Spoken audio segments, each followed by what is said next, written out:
It's nice. It's a small group. Okay. First of all, thanks a lot for having me come. I mean, it means a lot to me and my wife Jill, who's here. I'd like to introduce my wife Jill back there. She's the better part of the team. But it means a lot to us that you want to have us come out and you want to hear what we have to say. I got involved with Weston A. Price as a result of what I'm going to tell you about, and I think it's good that we're back because there really is a problem. You guys need nutrient-dense food, and they thought it would be good if we came out to tell you just how on a knife edge that is, that you may not be able to get that. It's going in that direction. Okay. So, I want to thank Kelly, too, for having us out, and Weston A. Price, and the Farm to Consumer Legal Defense Fund. All right, introduction. My name is Mark Baker. I am a farmer. That's my career field now. I was an American GI. I got out of the service in '04, and I decided that I wanted to be a farmer. And the reason I did that, I was dabbling in it before, and I liked it, but the fellows that I worked with that were the most capable GIs were farm kids. They were the best guys that I worked with. Always quick to laugh. They could take adversity and they could put things together. They could do the MacGyver thing and make something out of it. That was the time on the farm. All right? And I think that's real important. I wanted that for my children. So that's the reason we went this route. Me and Jill have 8 children. Our farm is 80 acres. We call it Baker's Green Acres. It's up in Marion, Michigan. We raise beef, pork, chicken, and we milk some cows now. So that's our base. And we have a guy that rents out some of our ground, and he does produce. Okay, that's what we do. And we butcher right on the farm too, which is kind of different. Our whole idea is that the animals are born on our farm, and they die on the farm. There's a lot of benefits to that. Go into that another time, I suppose. I am going to have a question and answer session on this at the end. So if you have questions, just hang on to them and we'll get to them. And that's when we really go through a lot of material. Okay, now my story. Who has heard of the feral swine sow? Well, way over half. Okay. Well, we're the people that it happened to, I guess. Here's what happened. December time frame 2011, Department of Natural Resources leveled what they call a declaratory ruling. It was a declaration. They declared it like a decree. The king has decreed.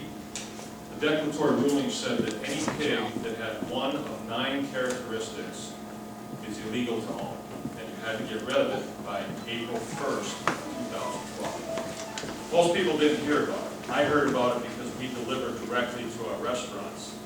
And one of my restaurant chefs mentioned it to me. That's how I found out about it. Also, otherwise, I would have never known.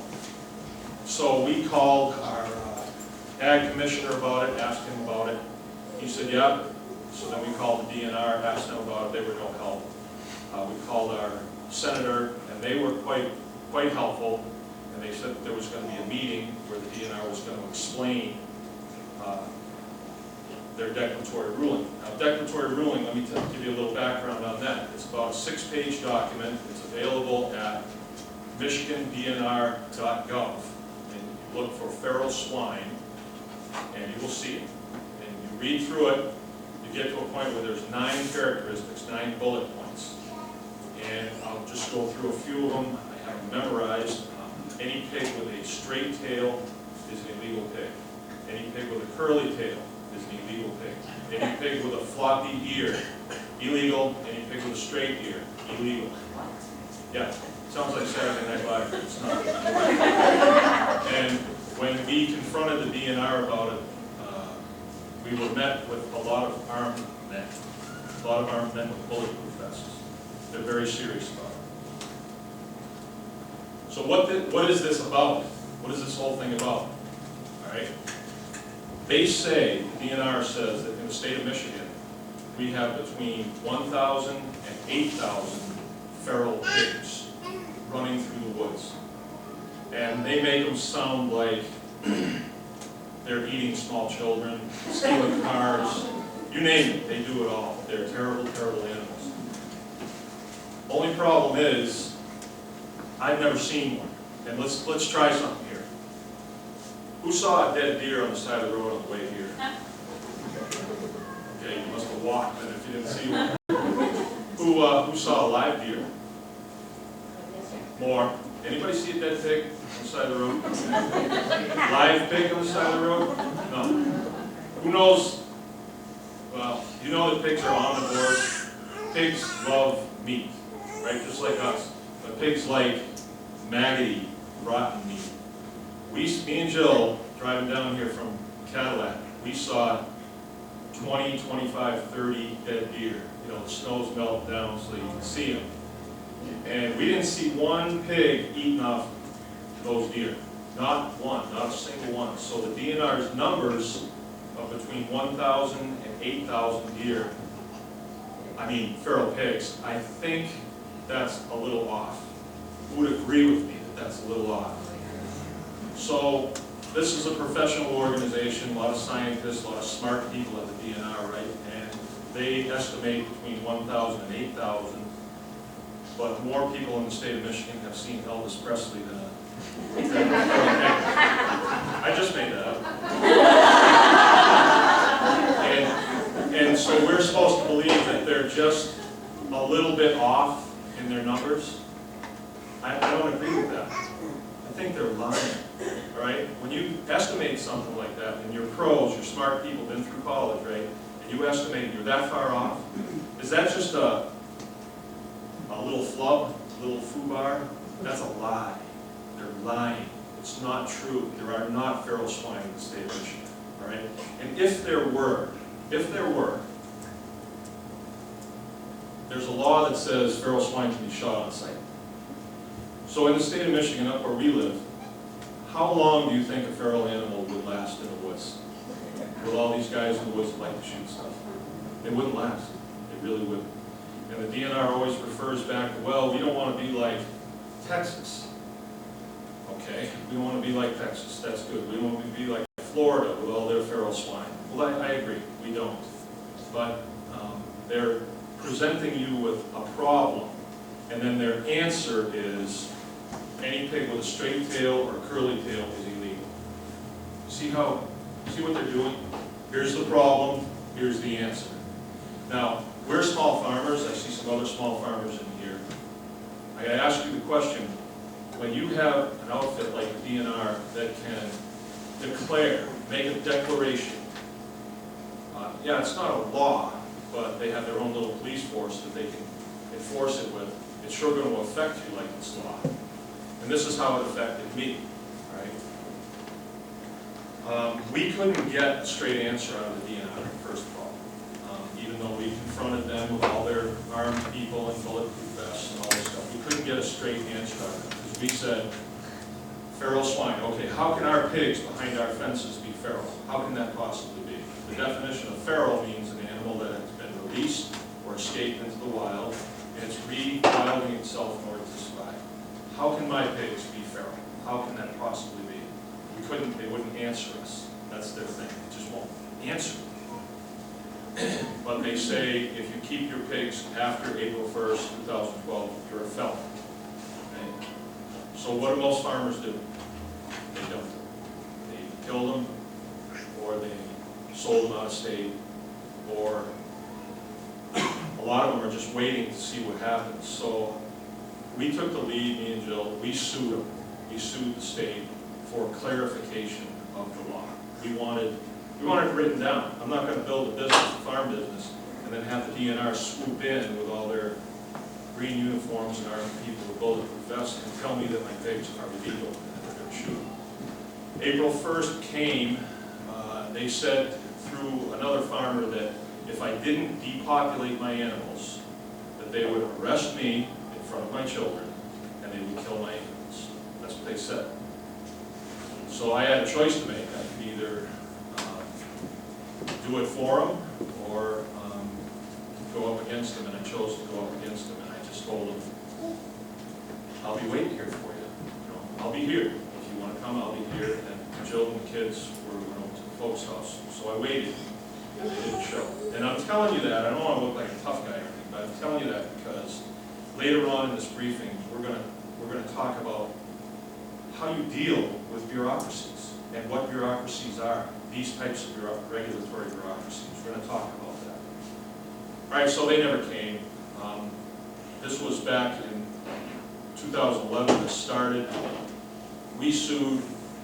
They made lots and lots of threats. They kept putting off the court hearing date and the trial date.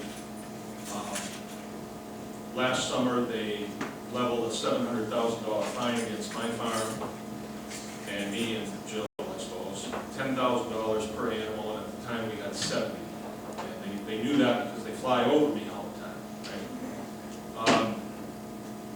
$700,000 fines. On a good day, my farm would probably be worth $250,000. No, it's 80 acres, so it's probably worth that. So a $700,000 fine. They threatened to arrest me again. They threatened to fine my customers, and that took my customer base from pretty good down to zero real quick. So it became apparent that their strategy was to just starve us out. Because we're paying lawyers, we're paying lobbyists, we're having to pay hotel bills, all this other stuff we're having to pay. Plus we're feeding our animals, and nobody in the state of Michigan will buy them. And that gets pretty pricey with pigs, if you raise pigs. It's about $1.50 to $2 a day to feed them. And we had a good number of them. It was a good business. We had a really good business going with it. Then we finally got to the point where we had a date for a trial with the state. And that was going to be March 11th through the 14th. Both sides had ramped up pretty good. We had a lot of people that were supporting us. We've gotten donations from all over the country, and we've gone through a lot of money on this. I can tell you, legal fees are very expensive. They add up quick. 2.5 years, and then the state dropped the charges against me. After 2.5 years, they just dropped it. And they said to the media, well, I know, it's a good thing. No $700,000 fine, no arrest, all that stuff. That's great.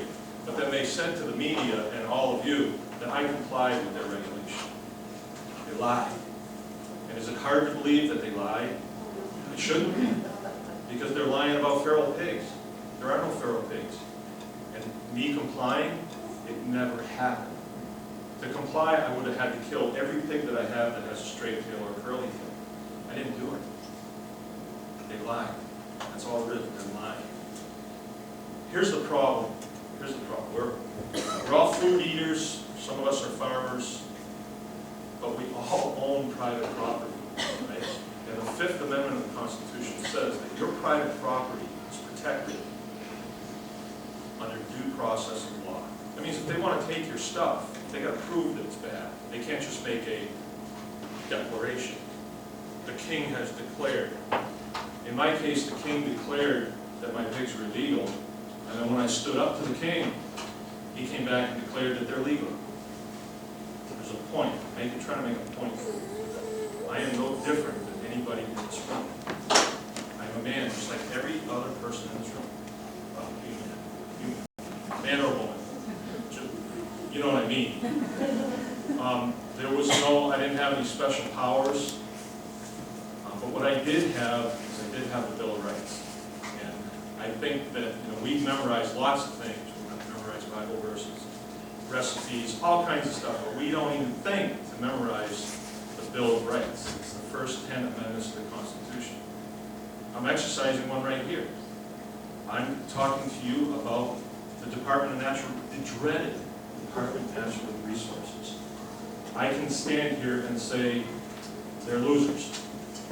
Now, if I was in Bolivia, they'd haul me out in the morning and shoot me. You don't have the freedom of speech, right? But they can't do that here. We have the freedom to own firearms, own and bear firearms, the rights of the citizens. So shall not be imputed, right? And if they could have taken those, they would. That's a message for a different time, but it's important to keep that in perspective. On the day that I told them I would be waiting here for you, I stood my ground, my property, my farm, my animals. And I guess if I was disarmed, it wouldn't have been such a big deal for me. But they had to get together a team of guys to come up that driveway. And all those guys want to go home to their wives too. See, that's the reason why we have the right to own and bear arms. Very important. Very important. Now, I need firearms on my farm because we have predators, coyotes, things like that, skunks mostly. So that's why we need them. So that's our story. And where it stands right now is they have dropped the charges against me, and they've said that they dropped the charges against me with prejudice, which means they're promising to never come back on me. They can't come back on me. So there are 2,009 hog producers in the state of Michigan that are under 500 animals, which indicates that most likely they're on dirt, like we were, just dirt farmers. We don't have these big buildings, fans and all that stuff. Those guys are definitely CAFOs, is what we call them. So there's 2,009 farmers like that. Only one of them's legal. Me. I'm the only legal guy. And you may have heard that I won, but I'm not happy. And they're spinning it like I'm some sort of spoiled brat. It's not because I'm not happy for me. I'm not happy because of you. My 20 years in the military weren't for me. They were for you. We all serve for the good of all of us, right? So yeah, I'm not happy with that. Maybe you guys aren't hog farmers, but you own property, and if the Department of Natural Resources can declare my pigs are illegal, what about your snowmobile? They could, right? I mean, who would ever think a pig with a straight tail or a curly tail is illegal? That doesn't even pass the laugh test. But we've spent over $250,000. The state has spent over $1 million. And a lot of livestock has been killed. People's lives have been ruined over something as foolish as straight tails, curly tails, right? And that's not even the most laughable one. Number 9 on that list, I kid you not, is other characteristics not currently known. These are your leaders. These are your leaders. So I don't think I can take questions. I'll take questions, but so the declaration is still in place. The declaration is still in place. The invasive species order is still in place. The population of swine running feral has not blossomed. And just a little side note I just thought of. In Detroit, it's 138 square miles. HSUS, that's Humane Service United States, estimates 50,000 feral dogs running the streets of Detroit. 50,000. And they've had to discontinue mail service to parts of the city because it's so bad. The mail carriers aren't armed, and plus they can't shoot a dog, of course. And you can't shoot in the city, right? Unless yeah. But I don't see the DNR stepping up to the plate on this one. And I kind of have a problem with that. I mean, they're quick to step up to the plate and police what I do on my property, but they don't want to do anything about the dogs. And you might ask, well, why are they really doing this? Why is the DNR really doing this? Okay, well, we have some theories. We know who is behind it. Michigan pork producers is definitely one of the names that comes up. But so does Michigan milk producers, and so does Michigan corn producers, so does Michigan poultry producers, and it goes on. There's 10 of them. They're called the Ag Leaders of Michigan that are behind this. And the reason I'm bringing this up is because they're in direct opposition to someone like me that farms 80 acres, and I sell my beef, pork, and chicken directly to people like you. And you're not eating it because it's trendy. You're eating it because you want to stay alive. So my point again is this just about me? Is this about Mark, Jill? It isn't. This is about you. This is definitely about you and your freedom to eat what you want. You know, food in the state of Michigan is like 25 or $30 billion a year industry. That's probably more than all the illegal drugs in the Midwest. And the industrial food producers are kind of like a cartel. You know, nobody's really making any money except the guys at the top. There's a lot of illegal labor in there, they make a lot of money on that. They sure don't want to see that stopped. So none of it's good. Industrial agriculture is not good for anybody. It's not good for the land. No one wins on industrial ag except a few guys at the top. And you sure don't, because a lot of people get involved with Weston A. Price because you're sick. And so you find out that pills won't work, you know, all the other stuff, tanning beds, none of that wants to work, but you eat good food, wholesome food, and you get better. You lose weight, you get smarter, and more virile. Everything starts to work again. So this isn't rock concerts. This is a necessity, and it has to be approached with fervence. I'm saying. I guess that's what I'm saying. All right, so I'm kind of talked out. Why don't I take some questions?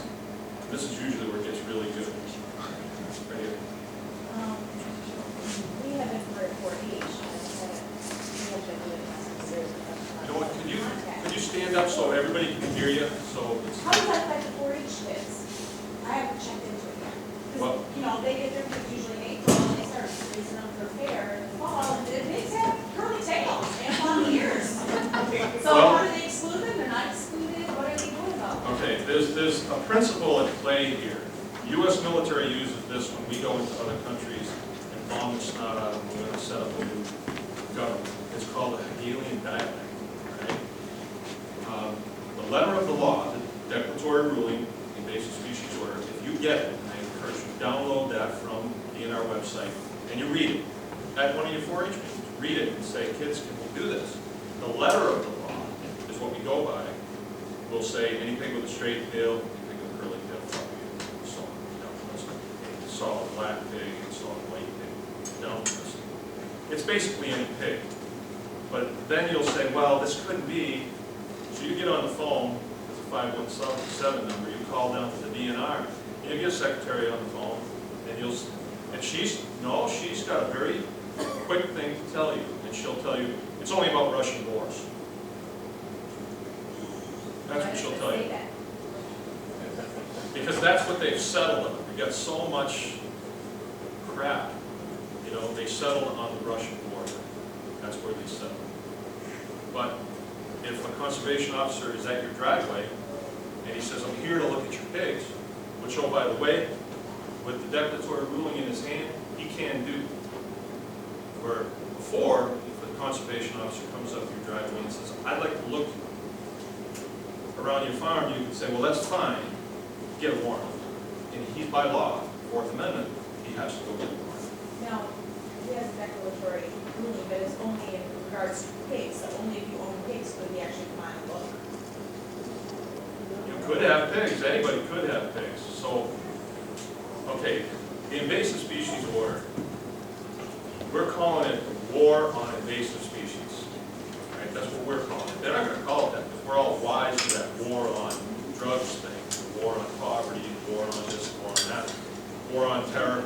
It's working out real good, isn't it? If they do the war on invasive species, probably get a lot of money down from the federal government. That's cool. They can hire 300 new conservation officers, which, by the way, in 2014 they did. Like we need more of them, right? Yes. Yeah. So, so yeah, this is basically a war on invasive species. You know, like the Emerald Ash Borer. You know, they desensitize you with that. The Emerald Ash Borer, okay. Like man has any control of that anyway. And they say by not transporting firewood, you're not going to spread the war. It's a beetle, it flies. You're not going to